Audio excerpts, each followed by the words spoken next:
today's social world, the performative male isn't just living his life. He's curating it. Out in public or on the feed, nothing is random. The tote bag is there to hint at intellect, the matcha oat latte to suggest wellness, and the book, always with the cover facing out, to imply depth. Together, they send one message. I'm safe. I'm cultured. I'm worth your attention. They forgot I was in.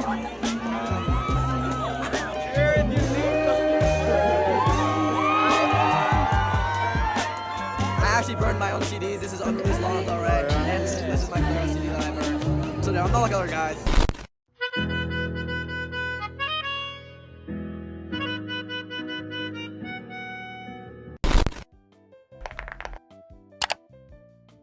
So this weekend I went to one of the performative male competitions that was in my area because I was already writing a script about this and then there happened to be one. And I really was just people watching and trying to get some footage for this video, but overall it was a pretty wholesome event. As you would expect, people came dressed to impress. They had their matcha, their labubus. They also had a lot of guitars, books. They were carrying around picture frames. Overall, a very wholesome event and you can't really be mad at it. In fact, it made me wonder if we've been looking at this whole thing the wrong way. We're definitely living in this time where everything is given some sort of label, whether it's a behavior or trend or just a cultural quirk. And the latest aesthetic is the performative male. And you've probably been hearing about it for the last few weeks on social media. They allegedly just collect popular keychains, drink matcha, and they're into interests that used to get written off as traditionally feminine. But I guess the whole thing is that some people feel as though these men aren't being authentic to themselves. They're not genuinely living that life. They're not truly trying to broaden what self-expression looks like for men. They're just putting on a show and trying to get brownie points or show off to women. But I don't know. I don't really agree with this. So today we're going to be diving into the performative male phenomenon. We're going to unpack what it really means, why it's even becoming so trendy and controversial, and what it tells us about masculinity, authenticity, and the weight of social media culture. So yeah, here is why the performative male might actually be a good thing. What's up, YouTube? I'm tinysey. If you're new here, welcome to the channel. If you're returning, welcome back. Don't forget to like, comment, and subscribe, and welcome to my digital garden.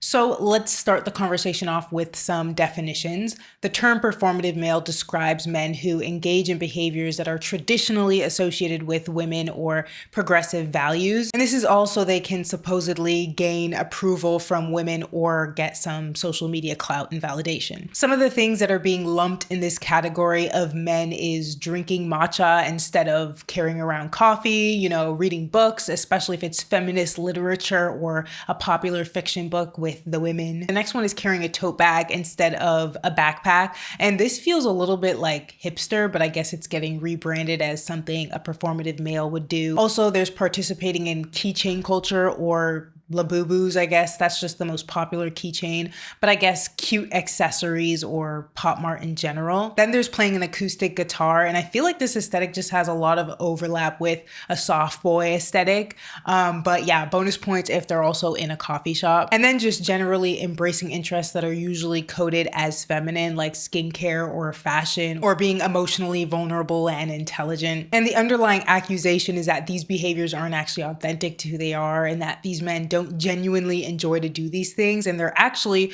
just adopting all of these interests and things as a strategy to appear more attractive to women who value sensitivity and progressiveness, or aesthetics that they might also be into themselves. But I just want to know how we actually measure authenticity when we live in this world where we're all constantly being influenced by each other. I mean, people are literally being paid to be influencers in this day and age, and so we're definitely all getting influenced when we're on the internet, whether we know it or not. A lot lot of the clothing choices, hobbies, food that we decide to eat, a lot of the times is because we saw it on social media first. So it's very hard to say you authentically, or rather than authentically, but organically discovered something in this day and age. And I also find it kind of weird that we're so quick to assume that if a man is embracing feminine coded activities that they're faking it. I think we really need to define what authentic looks like in our online first culture, because a lot of what we do is curated. I mean, from what I see, Gen Z is the aesthetic generation, and they are just known to be curators, whether that's their personality or that's the way they dress. They like to have things in a neat and tidy box with a nice little label on it. So I think it's very normal for Gen Z to be influenced by the internet and to create these sort of broad boxes for them to try out new things, not safely, but just very easily. They can easily jump from style to style or personality type to personality type. And that might not be what we're used to as the older generation, but that's just what they seem to like to do. If someone consistently enjoys matcha and tote bags or skincare, I don't think it really matters if they started it because of the aesthetic or the attention, because at a certain point, performance and reality start to blur together and it becomes authentically themselves. Maybe at first it was an experimentation, but I don't think that makes it inauthentic. And I think more importantly, we need to wonder why sincerity is doubted when men step into spaces that are coded as feminine. I think this speaks more to our biases than it does about the men. It must be something about the way that we're socialized to think that men can't genuinely be into Labubus. They can't genuinely want to wear a tote bag. They must be doing it for female attention or for some sort of reward. Definitely some biases there. The way that we present ourselves has always been performative to some degree, and that includes how men portray their masculinity. The stoic breadwinner archetype in the 1950s was performing just as much as a guy that drinks matcha and wears a tote bag is today. There's actually so many examples of this with the cowboy aesthetic, the business suit, gym bro culture. We don't tend to look at it that way, but these are all different performances of masculinity. All of these examples are constructed presentations that have accumulated over time, and they're just different versions of what it means to be a man within a specific cultural context. I think the main difference is that these older performances have been around for such a long time, they're normalized and they're accepted. But when it comes to these newer forms of masculine expression, they're being met with a little bit of suspicion because we're not used to it yet. And if you look back through history, this is not the first time that we've been through this sort of cycle. The 1950s cowboy was pretty much a corporate invention, and the Marlboro Man was created by attaching it to a sort of ruggedness. We also had the Wall Street power suit of the 1980s, which was another performance, and it was supposed to signal dominance and success. And in the 2000s, we started to see the metrosexual, which was a man who cared about fashion and grooming, but was kind of labeled as vain and inauthentic until that too became normalized. Each generation redefines what masculinity looks like, and each time the first men that decide to step into that new version get accused of putting on a show. But after it becomes more normalized, it starts to get accepted as normal. And this just shows me that whenever men want to step outside of the box of the established societal masculine norms, they get met with a lot of suspicion and they get told that they're faking it. But we already know that masculinity doesn't exist within such a narrow and predetermined box. The accusation of inauthenticity is pretty much the whole point of the performative male critique. But I also think that it's revealing how weird our relationship with authenticity has become in the social media age. We've become almost obsessed with spotting what's fake or cringe, like everything that people do has to be audited for its true intentions. In the past, this was called being a poser, or when I was younger, it was being a biter or copying people. We always had this sort of obsession with making sure someone was being themselves or doing their own thing. As soon as you get caught doing something that someone else started, you're a biter or you're a poser. So it seems to be something that's persisted over the years, but as always, social media makes it even worse for the younger generation. And of course, sometimes people really are just hopping on trends to hop on trends or doing things to fit in. And I'm not gonna lie, that's also pretty annoying, especially if you are someone that genuinely was into something. But also, I think we need to have grace because you have to start somewhere, and it may seem inauthentic at first, but only time can really tell if this is something that resonates. And as much as I like gatekeeping, I don't think we should punish people for trying out new things, especially if they're doing it responsibly. Authenticity isn't as black and white as we like to make it out to be, and we all perform different versions of ourselves depending on the setting. So your work self might not be the same as your weekend self, and neither of those would be the same as who you are with your close friends or with your family. And we all try new things in some sort of capacity, but social media just makes those different performances and experimentations a lot more visible. And so it's way easier for everyone to judge you. The authenticity trap is the belief that we can always sniff out the real reason that someone's doing something, but people are just more complicated than that, and you can want to fit in and also genuinely like the thing at the same time. Those two motivations aren't necessarily opposites, and pretending they are just keeps us in this cycle of suspicion. And I think Gen Z is such a good example because, like I said, they're into curating themselves, curating the way they look, curating the way that they act. They really like to jump into new experimentations very fast, whereas with the older generations or even millennials, they had to actually observe that group or that subculture in person because the internet wasn't what it was today. So this is authentic to Gen Z, jumping from mob wife to, I don't know, soft girl, or a guy jumping from soft boy to performative male. That is how they explore themselves. So they're in this weird position of getting critiqued for leaning into this social media curation culture, but that's just what they know. And for now, I think that's just what the norm is.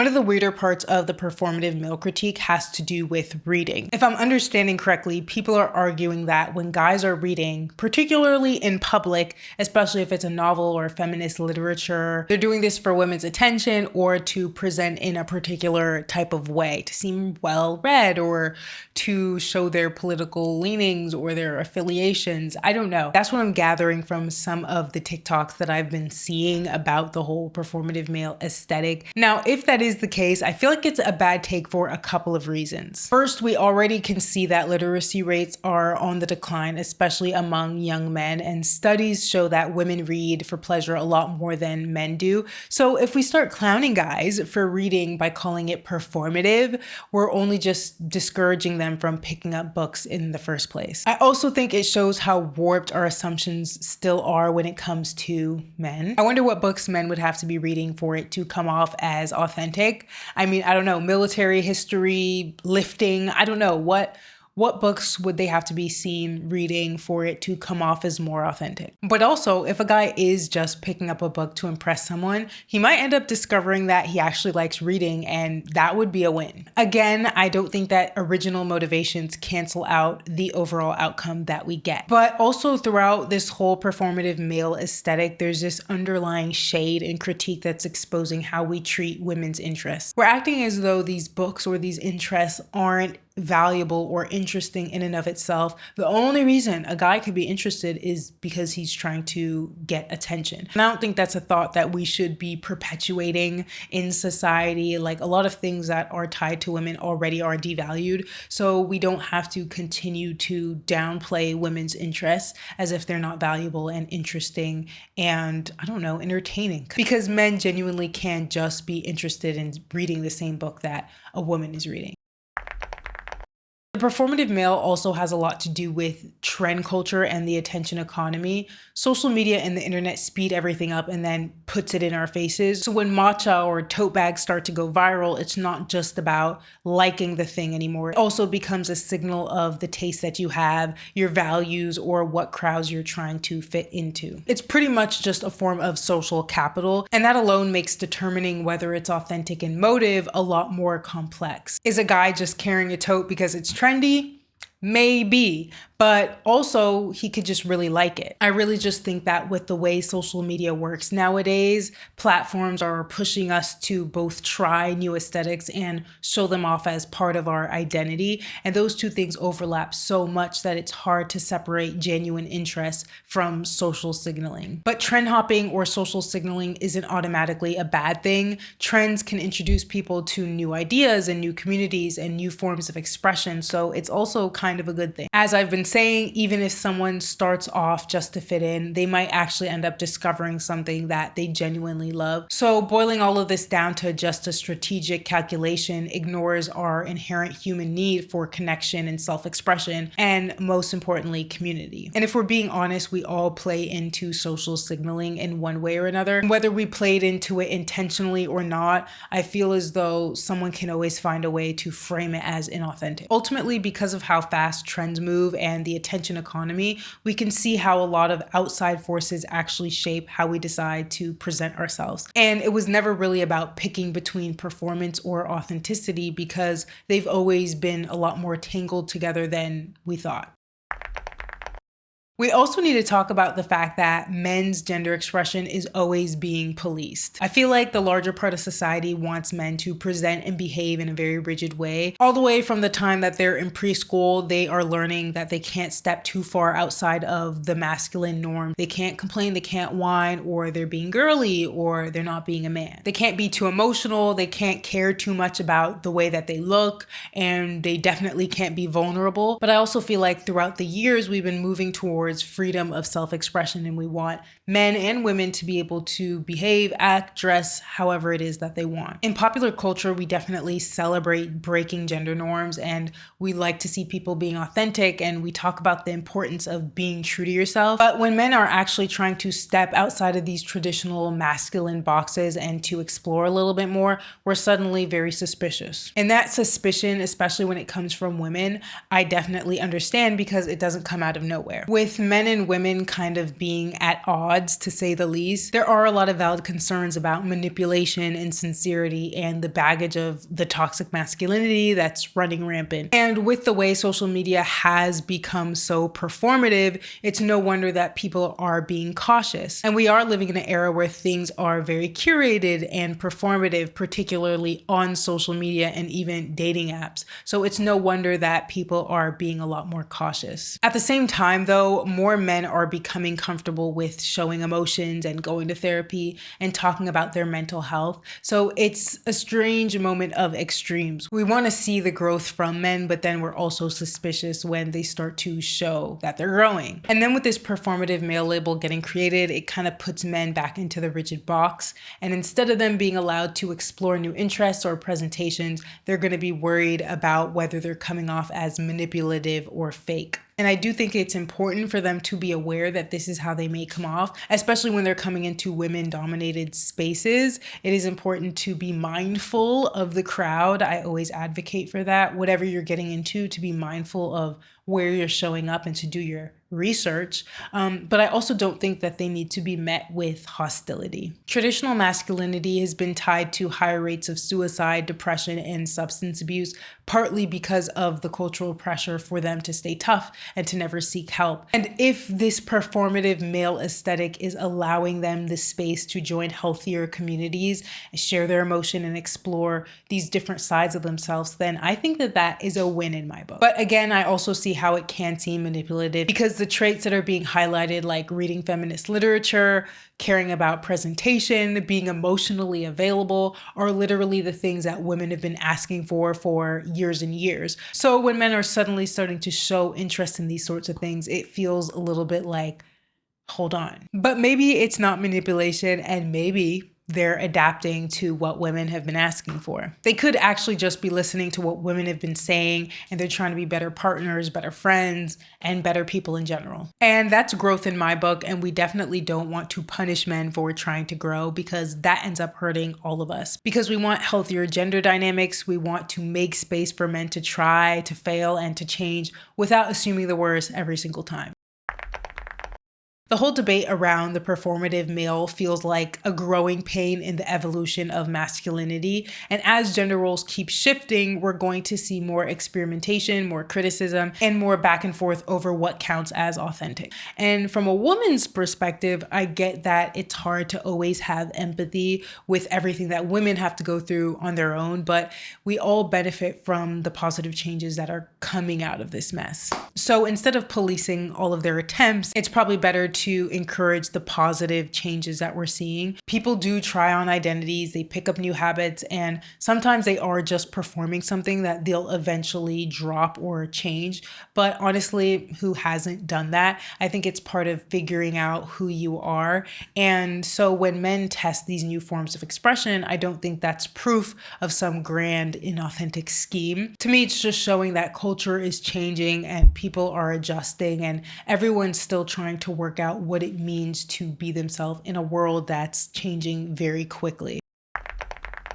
At the end of the day, a lot of the performative male conversation is revealing our anxieties around authenticity, gender, and social change. It's showing how quick we are to police anything that pushes against the old gender rules, even when what they're doing is harmless and potentially even a good sign. Instead of us obsessing over whether men are being 100% authentic, the better question is probably why we're so invested in calling them out as fake. Hopefully, we could celebrate the fact that the box for masculinity is expanding just a little bit, and letting men read novels, care about skin, and carry a tote bag, or just try new things should actually just be a good thing, because we're all performing versions of ourselves at times, and sometimes we try new hobbies just because they look cool online or because someone that we like tried that thing, but it doesn't mean that we're being fake. I think it means that we're being human and we're experimenting. So I don't know about you guys, but I think this trend is a good thing. It's showing a generation of men that are willing to experiment and to borrow from cultures and aesthetics outside of the old masculine playbook, and to value their emotional and creative selves. And sometimes that might look like a performance, but performing is part of how we figure out who we are. So I am invested in men's evolution. I'm interested to see how this all shakes out, what actually sticks in their communities. I think we should let them drink the matcha responsibly, of course. They could carry the totes, read the books, and the world is dealing with a lot of things. So I think that men reading and caring about aesthetics is probably not the most important thing. This was very lighthearted, honestly. So the real question probably isn't whether they're being authentic or not. It's probably whether our criticism is actually serving any real purpose, or if we're just reinforcing the same restrictive boundaries that they've always dealt with. So that is all that I have for you guys. What do you guys think? Is matcha lattes and tote bags a red flag, or are guys just evolving? If you made it this far in the video, please comment the tea emoji or a tote bag emoji or anything that is so-called performative masculine. And don't forget to like, comment, and subscribe, and I will see you guys in the next video.